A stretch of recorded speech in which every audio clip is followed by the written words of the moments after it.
वंदे मातरम। नमस्कार, बहुत बहुत स्वागत करता हूं आप सबका अपने YouTube channel digital Hindi teaching में। आप इस चैनल को सब्सक्राइब करके घंटी का बटन दबा लें ताकि आपको आने वाले हर वीडियो का नोटिफिकेशन प्राप्त होता रहे, आपको हर वीडियो मिलता रहे। चलिए अब वीडियो को लाइक कर दीजिए और अब हम शुरू करते हैं आज का वीडियो।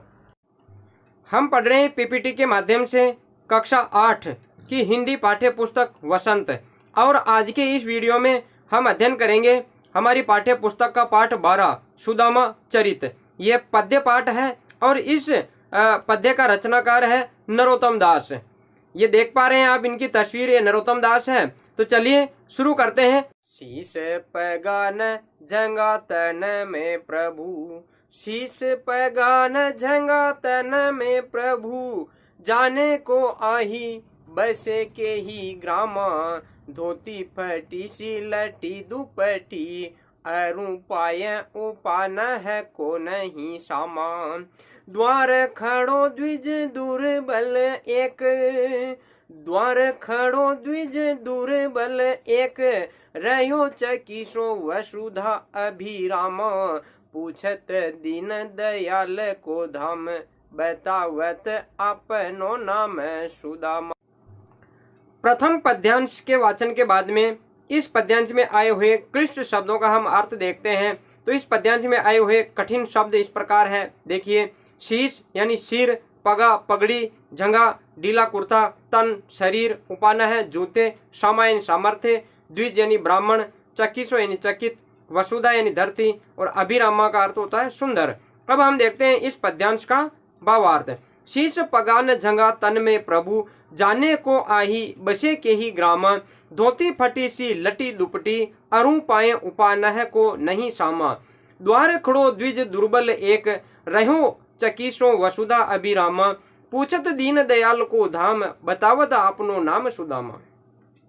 देखिए, इसमें जब सुदामा श्री कृष्ण से मिलने जाते हैं, पत्नी के कहने पे जाते हैं कि जाओ जाओ, श्री कृष्ण आपके मित्र हैं, उनसे मिलो और वो बिना कहे ही आपको धन दौलत दे देंगे, आप जाओ तो सही। तो अपनी गरीबी दशा को लेकर वो आ जाते हैं। तो उन्हें देखकर द्वारपाल उन्हें पूरी तरह से देखता है कि कैसा गरीब ब्राह्मण है, और वो वहां जाकर वहां की महलों को देखकर चौंकता है, चौंक जाता है, और उसकी पूरी हालत को ये द्वारपाल देखता है कि देखो कैसी इनकी हालत हो रही है। तो ये जो द्वारपाल है ये फिर भगवान श्री कृष्ण के पास इजाजत लेने जाता है कि भाई मैं पूछ के आता हूँ श्री कृष्ण से कि आपसे मिलने के लिए कोई ब्राह्मण आया है। तो सुदामा की ऐसी दशा श्री कृष्ण को जाकर वह सुनाता है। द्वारपाल कहता है कि हे प्रभु, दरवाजे पर एक निर्बल ब्राह्मण आया है, बिल्कुल गरीब ब्राह्मण आया है। निर्बल यानी बलहीन, जिसमें बल नहीं है, बिल्कुल उसकी स्थिति कमजोर है, जिसके सिर पर न तो पगड़ी है और नहीं उसके शरीर पर कोई कुर्ता है। उसके सिर पर पगड़ी भी नहीं है और कुर्ता भी पहने हुए नहीं है। वह जाने किस गांव का रहने वाला है, जाने को आई पता नहीं कौन आया है, बसे के ही ग्रामा, पता नहीं कौन से गांव में बसता है, रहता है, जिसके सिर पर पगड़ी नहीं है और जगह तन में कुर्ता नहीं है और सिर पर पगड़ी नहीं है। जाने को आई पता नहीं जाने कौन आया है, बसे के ही ग्राम, और यह भी पता नहीं कौन से ग्राम में वह बसता है, कौन से ग्राम में वह रहता है। उसकी धोती फटी हुई है और उसके कंधे पर फटा सा दुपट्टा पड़ा हुआ है। फटी, देखो धोती फटी सी लटी दुपटी, धोती कैसी है उसकी, बिल्कुल फटी हुई है, धोती फट रही है, और लटी जो ये यहाँ पर ये दुपट्टा डाल रखा है वो भी मेला हो रहा है, वह भी फटा हुआ सा है, और उसके पैरों में जूते भी नहीं है। अरु पाए उपानह को नहीं समा, कहने का तात्पर्य है कि ये जो द्वारपाल वहां जाकर कहता है कि हे प्रभु, ऐसा गरीब ब्राह्मण आया जिसकी धोती फटी हुई है और उसका दुपट्टा भी मेला सा है, दुपट्टा भी फटा हुआ है, और पैरों में जूते पहनने का सामर्थ्य तो उसका है ही नहीं। जब वो धोती उसकी फटी हुई है, दुपट्टा वह नया खरीद नहीं सकता, धोती नहीं खरीद नहीं सकता, तो जूते तो वह कहां से खरीद सकता है। और उसके पाँव में उपाना यानी जूते, पाँव में जूते का तो उसका सामर्थ्य है ही नहीं, इतना गरीब ब्राह्मण है, पैरों में उसके जूते भी नहीं है। दरवाजे पर एक दुर्बल ब्राह्मण खड़ा हुआ है, द्वार खड़ो द्विज दुर्बल एक, द्वार पर खड़ा है द्विज यानी ब्राह्मण, दुर्बल यानी दुर्बल जो निर्बल है, एक ब्राह्मण द्वार पर खड़ा है और आपसे मिलने के लिए कह रहा है। रहियो चकी सो वसुधा अभिरामा, और वह यहाँ की वसुधा यानी धरती, यहाँ के महल, अभिरामा यानी सुंदर, यहाँ के सुंदर महल देखकर वह चकित हो रहा है, चकित हो गया, आश्चर्यचकित हो गया। यहाँ के महल देखकर क्या हो रहा है, यहाँ के महलों को देखकर वो बड़ा आश्चर्य हो रहा है उसे कि ऐसे महल तो मैंने जीवन में नहीं देखे। रहियो चकीसो वसुधा अभिरामा, पूछत दीन दयाल को धाम, और क्या कर रहा है वह, ऐसे यहाँ द्वारका की महलों को देखकर, यहाँ की सुंदर धरती को देखकर, यहाँ की वसुधा सुंदर धरती, यहाँ के सुंदर महलों को, यहाँ के राजमहलों को देखकर वह आश्चर्यचकित हो रहा है और वह दीनों पर दया करने वाले आपका धाम पूछ रहा है। धाम यानी महल, कि श्री कृष्ण का महल कौन सा है, मुझे उससे मिलना है। वह कह रहा है, बाहर बाहर खड़ा है और हम आए आपसे इजाजत लेने के लिए। बतावत आपनो नाम सुदामा, और अपना नाम वह सुदामा बताता है। तो श्री कृष्ण चौक पड़े हैं, सुदामा आया है, और वे दौड़कर जाते हैं। क्या कह रहे हैं, यह द्वारपाल गया और वहां से इजाजत लेने के लिए वह जाता है। ऐसे बेहाल बीवाइन सो, ऐसे बेहाल बीवाइन सो, पग कंटक जाल लगे पुनि जोए।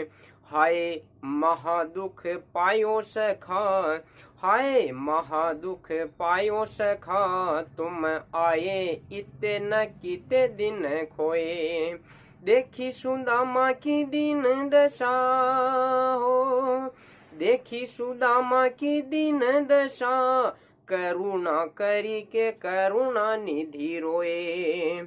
पानी पर रात को हाथ छुयो नहीं, पानी पर रात को हाथ छुयो नहीं, नैनन के जल सो पग धोए। दूसरे पद्यांश के वाचन के बाद में इस पद्यांश में आए हुए क्लिष्ट शब्दों का हम अर्थ देख लेते हैं।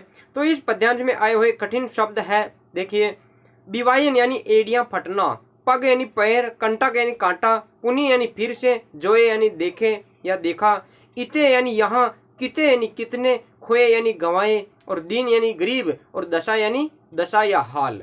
अब देखते हैं हम इस पद्यांश का भावार्थ। ऐसे बेहाल बिवाइन सो, पग कंटक जाल लगे पुनि जोए। जब सुदामा को महलों में श्री कृष्ण ले गए, द्वारपाल ने कहा कि ऐसे सुदामा आया है, सुदामा बाहर खड़ा है, वो अपना नाम सुदामा बता रहा है। तो दौड़कर गए और सुदामा को अपने आसन पर बिठाया और इनके पैर धोने लगे श्री कृष्ण। तो उनके पैरों में लगे हुए कांटे उन्होंने देखे, फटी हुई एड़ियां उन्होंने देखी, तो श्री कृष्ण भी रोने लगे और कहने लगे, ऐसे बेहाल विवाहीन सो। श्री कृष्ण ने सुदामा को सिंहासन पर बैठाकर जब उनके पैरों को धोने के लिए हाथ लगाया तो देखा कि पैरों में बिवाइयां फट रही है, एड़ियां फटी हुई है और फटी हुई एड़ियों से खून निकल रहा है और पैरों में कांटे चुभे हुए हैं। पग कंटक जाल लगे, पैरों में कांटों का जाल लग गया है, यानी इतने कांटे लग गए कि जाल की तरह बहुत सारे कांटे लग गए। उनकी एड़ियां फटी हुई है और फटी हुई एड़ियों से खून निकल रहा है और देखा कि पैरों में कांटे ही कांटे चुभ गए हैं। पग कंटक जाल लगे पुनि जोए, और फिर से उनका मुंह देखने लगे। अरे सुदामा, ये क्या हाल कर लिया तुमने। हाय महादुख पायो सखा, तुम आए इते न किते दिन खोए। वे उन्हें बार बार देखते रहे, पुनि जो यानी बार बार देखते रहे। वे कहने लगे कि हे मित्र, हे मेरे दोस्त सुदामा, आपने बहुत दुखों को उठाया है। हाय महादुख पायो सखा, सखा यानी मित्र। अरे सखा, हाय हाय, तूने इतना दुख पाया है, इतना कष्ट उठाया है। तुम आए इते न किते दिन खोए, तुम अभी तक मेरे पास क्यों नहीं आए। अपने मित्र सुदामा की दीन दशा देखकर सब पर करुणा करने वाले श्री कृष्ण द्रवित होकर रो उठे। हे सुदामा, तूने इतना दुख पाया, तुम आए इतने न किते दिन खोए। अरे इतने दिन क्यों नहीं आया पगले। हे मेरे दोस्त सुदामा, तू इतने दिन क्यों नहीं आया। तूने कितने दिन खो दिए रे, बुढ़ापा आ गया तेरा, अब आया तू। कितने दिन खो दिए, पहले ही आना चाहिए था। देखी सुदामा की दीन दशा, करुणा करी के करुणा निधि रोए। सुदामा की ऐसी गरीबी हालत देखकर, देखी सुदामा की दीन दशा, दीन यानी गरीब, भगवान श्री कृष्ण सुदामा की ऐसी दशा देखकर, ऐसी गरीबी हालत देखकर करुणा करी के द्रवित हो गए प्रभु, करुणा दौड़ पड़ी, दया आ गई, दया करके करुणा निधि रोए। करुणा के सागर, निधि का अर्थ होता है सागर, करुणा के सागर भगवान श्री कृष्ण रोने लगे, स्वयं रोने लगे। सुदामा की ऐसी हालत देखकर भगवान श्री कृष्ण स्वयं रोने लगे। पानी परात को हाथ छुयो नहीं, नैनन के जल सो पग धोए। श्री कृष्ण ने जो उनका पैर धोने के लिए परात मंगाई पानी की भरी हुई, तो उनके पैरों की दशा देखकर, एक कांटे देखकर, उनकी फटी हुई एड़ियां देखकर वो स्वयं रोने लगे और पानी लेना, परात से पानी लेना तो स्वयं ही भूल गए और खुद ही रोने लगे और भूल गए कि मुझे करना क्या था, मैं किस लिए यहाँ बैठा हूं, मैं सुदामा के पैर धोने के लिए बैठा हूं, ये तो भूल गए और बस रोते रहे रोते रहे रोते रहे। और भगवान श्री कृष्ण की आंखों से टपकते हुए आंसू सुदामा के पैरों पर पड़ते गए और इतने श्री कृष्ण रोए कि सुदामा के पैर ही उनकी आंसुओं से धुल गए। नैनन के जल सो, नैनन का जल, आंखों का जल कौन सा, आंसू। भगवान श्री कृष्ण ने आंसुओं के जल से ही सुदामा के पैर धो डाले। कछु भाभी हमको दियो, कछु भाभी हमको दियो, सो तुम काहे न देतू। कछु भाभी हमको दियो, सो तुम काहे न देतू। चापी पोटरी काख में, चापी पोटरी काख में, रहे कहो के ही हेतु, रहे कहो के ही हेतु। तीसरे पद्यांश के वाचन के बाद में इस पद्यांश में आए हुए क्लिष्ट शब्दों का हम अर्थ देख लेते हैं। देखिए, चापी यानी दबाकर, पोटरी यानी पोटली, काख यानी बगल, के ही यानी किस और हेतु यानी कारण। अब देखते हैं हम इस पद्यांश का भावार्थ। देखिए, कछु भाभी हमको दियो, सो तुम काहे न देत। श्री कृष्ण ने देखा कि सुदामा एक पोटली को अपनी काख में इधर बगल में बार बार दबा रहा है। सुदामा की पत्नी ने चावल भेजे थे भेंट स्वरूप, तो श्री कृष्ण देख रहे हैं उसे कि अरे भाई तू ये क्या छिपा रहा है, भाभी ने कुछ भेंट भेजी है मेरे लिए और उसे तू मुझे क्यों नहीं देता है। कुछ भेजा है भाभी ने, कछु भाभी हमको दियो, हमारे लिए भेजा है, मेरे को दिया है भाभी ने, मेरे लिए भेजा है भाभी ने। सो यानी वो तुम काहे न देत, वो तुम मुझे क्यों नहीं दे रहे हो। चापी पोटरी काख में, तुमने अपनी वो पोटली बार बार काख में दबा रहे हो, छिपा रहे हो, दे नहीं रहे हो, छिपा रहे हो। रहे कहो के ही हेतु, अरे क्यों छुपा रहे हो भाई।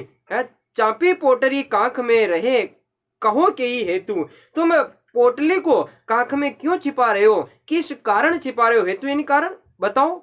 कहो, अरे कहो सुदामा, के ही कारण, किस कारण तुम वो उस पोटरी को अपनी काख में छुपा रहे हो, तुम मुझे क्यों नहीं दे रहे हो। तो श्री कृष्ण ने पूछ ही लिया कि भाभी ने मेरे लिए जो उपहार भेजा है वो तुम मुझे क्यों नहीं देते। भाभी ने मेरे लिए भेजा है तो मुझे देना चाहिए, तुम मुझे दे नहीं रहे हो, क्या कारण है। आगे चना गुरु मातु दयेते, आगे चना गुरु मातु दयेते, लये तुम चाबी हमें नहीं दीने। श्याम कहो मुझसे कहे सुदामा सो, श्याम कहो मुझसे कहे सुदामा सो, चोरी की बान में हो जू परवीने। पोटरी काख में चापी रहे तुम, पोटरी काख में चापी रहे तुम, खोलत नाही सुधारस भीने। पाछली बानी अजोनत जो तुम, पाछली बानी अजोनत जो तुम, तैसे ही भाभी के तंदुल कीने, तैसे ही भाभी के तंदुल कीने।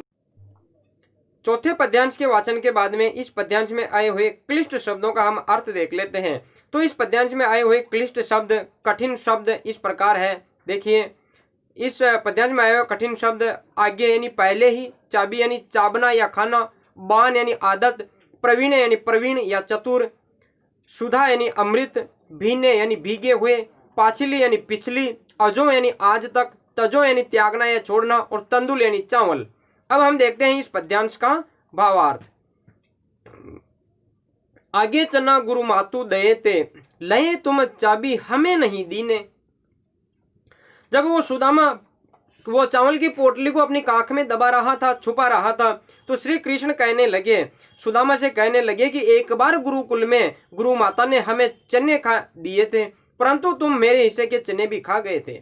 आगे यानी पहले ही, अरे सुदामा तेरी आदत तो मैं जानता हूँ, तू अब भी छुपा रहा है। अभी भाभी ने मेरे लिए पोटली भेजी है और उस चीजों कोई मिठाई भेजी होगी, कुछ ना कुछ भेंट भेजी होगी, और वो भी तो मुझे देना नहीं चाहता है। क्या तू अकेला ही खा लेना चाहता है क्या? अरे पहले ही मैं जानता हूँ, पहले ही तूने ऐसा किया है मेरे साथ।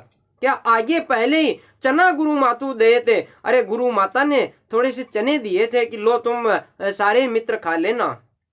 गुरु माता ने चने दिए थे पहले ही, पहले की बात है गुरुकुल में। लए तुम चाबी, तुमने ही चाब लिए, हमें नहीं दीने और हमें दिए ही नहीं। तेरी आदत तो मैं जानता हूं भैया, और तू आज भी वही बनाना चाहता है मेरे साथ। भाई भाभी ने जो भेजा है वो तू अकेला ही खाना चाहता है, मुझे लग गया क्योंकि पोटली दे ही नहीं रहा, अपने कांख में छुपा रहा है। श्याम कयो मुस्काए सुदामा सु, ऐसी बात सुदामा से श्याम ने, श्री कृष्ण ने मुस्कुराते हुए कहा, अरे सुदामा मैं जानता हूं तेरे को, और तू आज भी मेरे साथ वही बात करना चाहता है, पहले भी तूने मेरे साथ ऐसा ही किया था। ये बात सुदामा से श्री कृष्ण ने मुस्कुराते हुए कहा। चोरी की बान में हो जू प्रवीण, भैया मैं जानता हूं क्या तुम्हें चोरी की आदत पड़ी है। पहले ही तू छुपा छुपा के खाता था, तुम्हें तो चोरी की आदत, चोरी की बान यानी आदत, चोरी की आदत में तू तो प्रवीण है भैया, तू बड़ा चतुर है। तू छुपा के अकेला जाकर एक तरफ जाकर खा लेता है, किसी को पता ही नहीं चलने देता। तो चोरी की आदत में तू पहले से ही प्रवीण है, पहले से ही चतुर है। चोरी करने में तुम बड़े चतुर हो, तुम बड़े होशियार हो। पोटरी कांख में चापी रहे तुम, अब ये जो भाभी ने जो पोटली भेजी ना, इसे भी तुम अपनी बगल में छिपा रहे हो। उस अमृत रस से भरी हुई चावलों की पोटली तुम क्यों नहीं खोलते हो? खोलत नहीं सुधा रस बीने, अरे भाभी ने जो प्रेम से भेजे हैं, सुधा रस यानी प्रेम, अमृत रस से भीगे हुए, प्रेम रस से भीगे हुए जो भाभी ने भेजे हैं मेरे लिए वो भेंट, वो पोटली तुम खोलते क्यों नहीं हो? खोलत नहीं, क्यों नहीं खोलते भाई तुम? सुधा रस बीने, अरे वो अमृत रस में, प्रेम रस में भीगे हुई भेंट तुम मुझे क्यों नहीं देते हो? पाछली बानी अजो न तजो तुम, अरे तुम पिछली आदत अभी तक छोड़ नहीं पाए। अजो यानी आज तक, पाछली बानी यानी आदत, पिछली आदत कौन सी? चोरी की, छुपा कर खाने की, अकेले अकेले खाने की, वो आदत, वो बान तुम्हें पड़ी हुई है। तो पिछली वो आदत आज तक भी तुमने छोड़ी नहीं है, त्याग नहीं किया, तजी नहीं है वो आदत, आज तक भी वो आदत तुमने तजी नहीं है, त्याग नहीं किया। तैसे ही भाभी के तंदुल कीने, इसी कारण तुम मुझे भाभी की वो भेंट, वो चावल नहीं देना चाहते हो। तैसे यानी उसी प्रकार, किस प्रकार? जिस प्रकार गुरु माता ने जो चने भेजे वो चने खा लिए थे अकेले अकेले, मेरे हिस्से के चने भी तू खा गया था पेड़ के पीछे छुप कर, वैसे ही भाभी के तंदुल कीने, वैसे ही भाभी ने जो चावल भेजे ना, इन चावलों के साथ भी तू वैसा ही कीने यानी करेगा। तू मुझे नहीं देना चाहता है। जबकि सुदामा क्या कर रहा था? छुपा रहा था शर्म के मारे कि मैं कुछ ढंग की भेंट नहीं लाया हूं, केवल चावल लेकर आया हूं, सूखे चावल। तो वह तो शर्मा रहा था कि मैं चावल कैसे दूं सबके सामने की ये भेंट भेजी है। कुछ अच्छी चीज भेज दी, कुछ मिठाई भेज दी तो मैं सबके सामने देता खाने के लिए। तो सुदामा तो इस तरह शर्मा रहा था, लेकिन श्री कृष्ण से ताना मारते हैं कि भैया तू तो पहले ही से ही ऐसा है और आज भी तेरी वही आदत है। भाभी ने जो चावल भेजे हैं ना मेरे लिए, वह भी तू ही खा जाना चाहता है, देना नहीं चाहता। अब समय है आज के प्रश्न का, और आज का प्रश्न इस प्रकार है, कविता का भावार्थ आपको लिखना है। ये जो पद्य हमने पढ़े इनका भावार्थ आपको लिखना है।